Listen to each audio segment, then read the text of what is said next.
If you identify as an empath or a people pleaser, then you know firsthand how difficult it is to put yourself first. So today I'm going to be sharing 3 tips with you guys on how to put yourself first. Step number 1 is figure out what's lacking in your life. Journaling. Whether it's pen to paper journaling, whether it's art journaling, whether it's writing, music, or whatever the case may be, however you feel you're able to express yourself freely and privately and be real with yourself is the best way to go. Go on Pinterest, go on Instagram, most social medias that have pictures. Look at your For You page. Look at the things that those people that you're following have, not necessarily monetarily, but what is it that they're doing, that they're producing, because you're following them because they're a producer. I don't know if people realize that most people that are consuming, they're consumers, not producers. So if you are attracted to people that have a social media following, it's likely that you want to produce something as well. Figure out what that is. For those of you who don't know what Pinterest is, it's like a...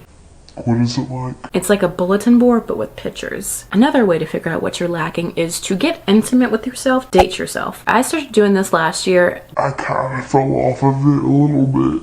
Life happened last year. It happened a lot, but at the beginning of the year it was my intention to really date myself, so I started to take myself to get massages. I started buying myself flowers. That was about the extent of what I did. But those are big things. Massage is not cheap, honey.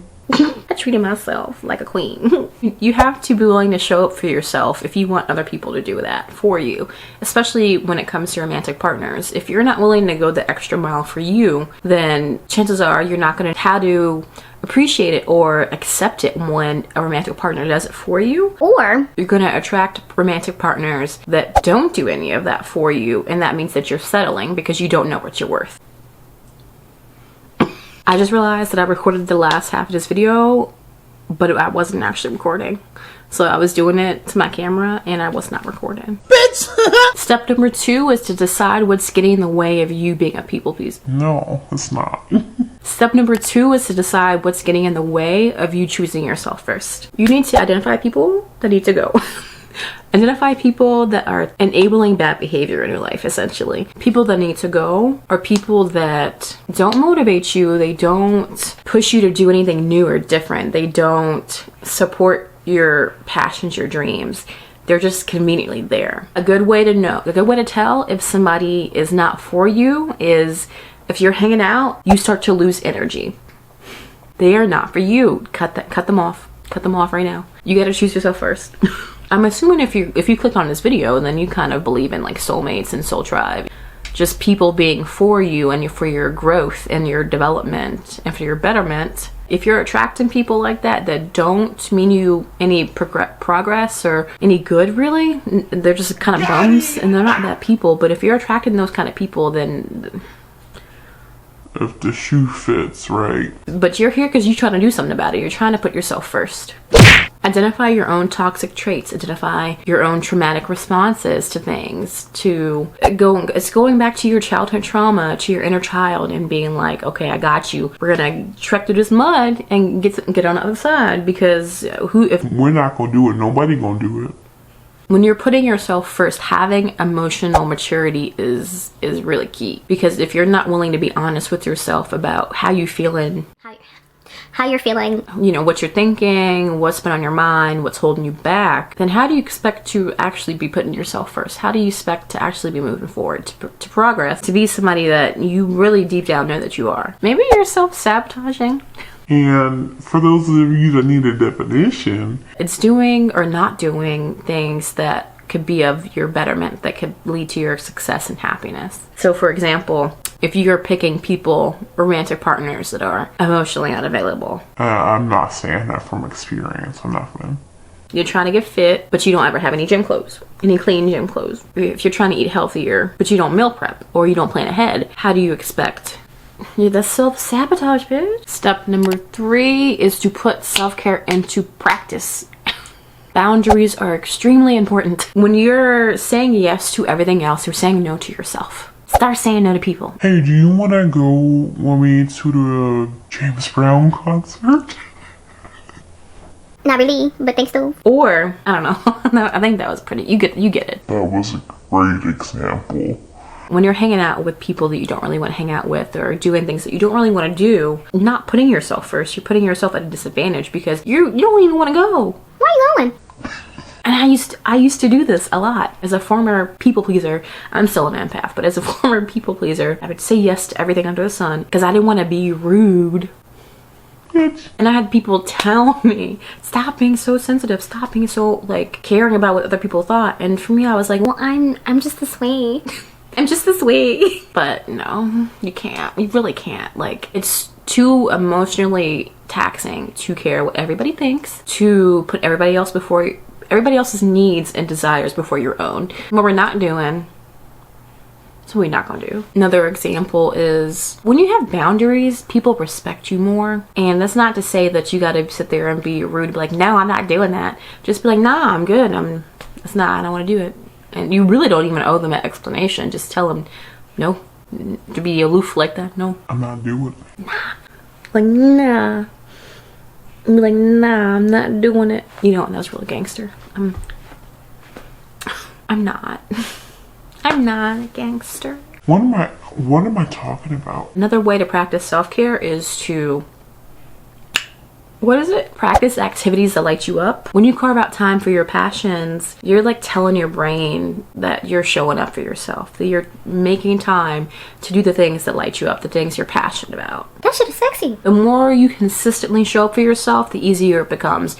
Repetition, repetition, repetition. You got to think about like how easy it is for you to not show up for yourself, to not put yourself first. That was a learned behavior that started from a very young age, probably. So you're at an age now of accountability where you can decide to put yourself first, which is why you clicked on a video, I'm assuming. And now we about to do an overcreated tarot read. Tantra. So like, being a people pleaser is just innate that you're not choosing yourself. So when you have that desire to then start choosing yourself, to put yourself first, you do need to make sure that you're replacing old habits with new ones. If you just, the first thing, like when you get home, if you just like watch TV or play Xbox all day or don't do anything really productive, you don't do anything to check in with yourself, it's going to be really hard for you to start putting yourself first because clearly like you're not used to doing it. You have to think of some activities that you want to start doing. For some people that might be drawing, for some people that might be journaling, for some people that might be meditating, for some people that might be smoking. I mean, where my cookies at? For some people that might be the gym. For other people that could be oracle cards, tarot cards, affirmation cards. So for some people it could be reading poetry. You know, you have to figure out what you actually want to spend time doing that's going to help you connect with yourself and like sift through your feelings and your thoughts and be like, oh no, I don't think that anymore. I don't like how that sounds to myself. I don't want to believe that about myself. I don't want to feel that about myself. So the first chord we got is Tantra.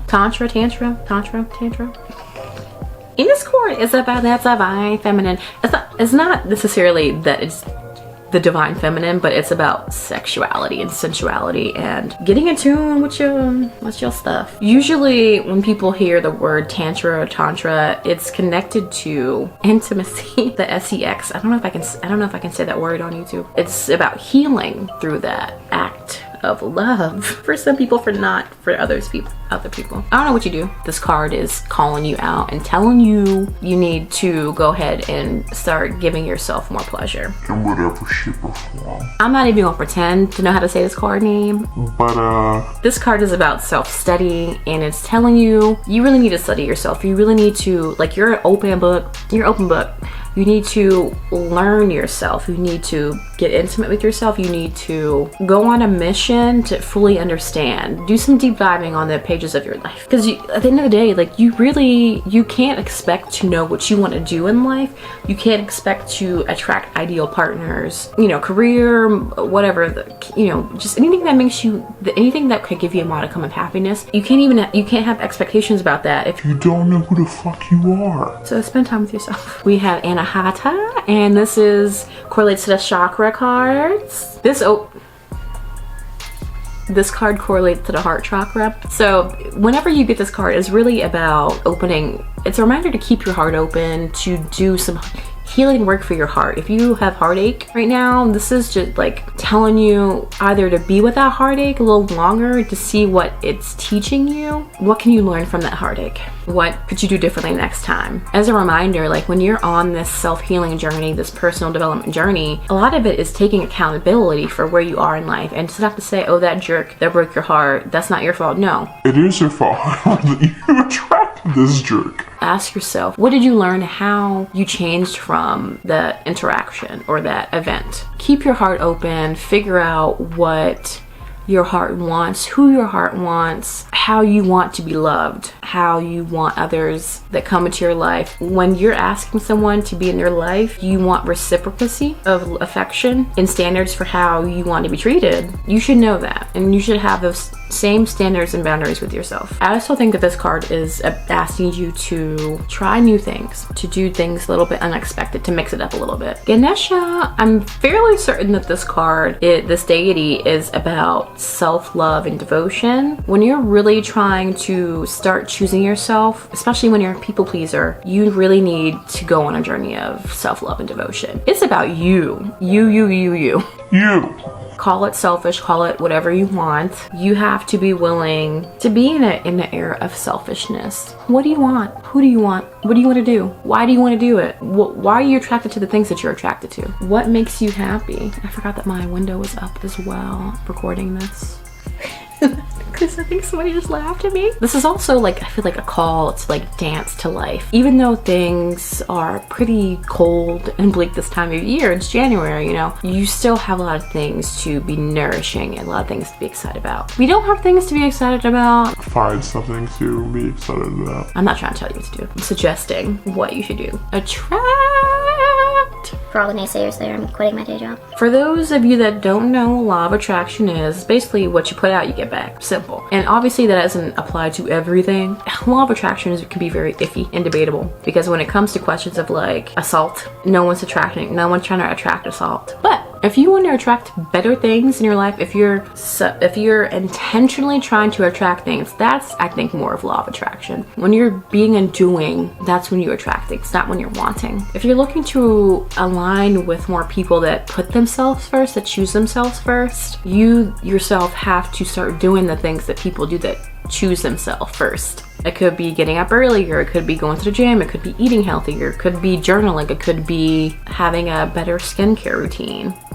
You need to ask yourself what is sustainable for you, because oftentimes at the beginning of the year when people have all these New Year's resolutions, they make goals and changes that are unsustainable. Like you can't go from 0 to 100 real quick. Like, Is it 0 to 100 or 0 to 60? Figure out what works for you, figure out what is manageable. There is an unhealthy obsession with productivity and healing, I think, for a lot of people. There needs to be more of a balance. Preserve what's... I believe this is telling y'all that hold on to the good things, hold on to the good people, hold on to the things that do work for you. Not everything is going to work, obviously, because you're trying to make changes. You're trying not to be a people pleaser. You're trying to put yourself first. Things are going to fall away, but the things that you don't want to fall away, keep them close. Say hi, boo-boo.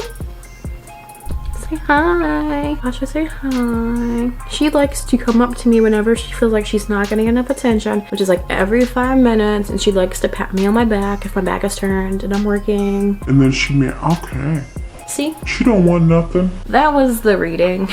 That's all that I got for y'all today. I'm tired. If you didn't catch my last video and you're looking to be more magnetic and attractive, then check it out. I'll link it here. If you got any value out of this video, leave a like, and I'll see y'all next time. Polaroid picture gonna snap me in your frames. Ever since I came in, knew I would wreck the game. The day I met the microphone, shit, life ain't been the same. Intellect on cosmic levels, was born with 2 brains.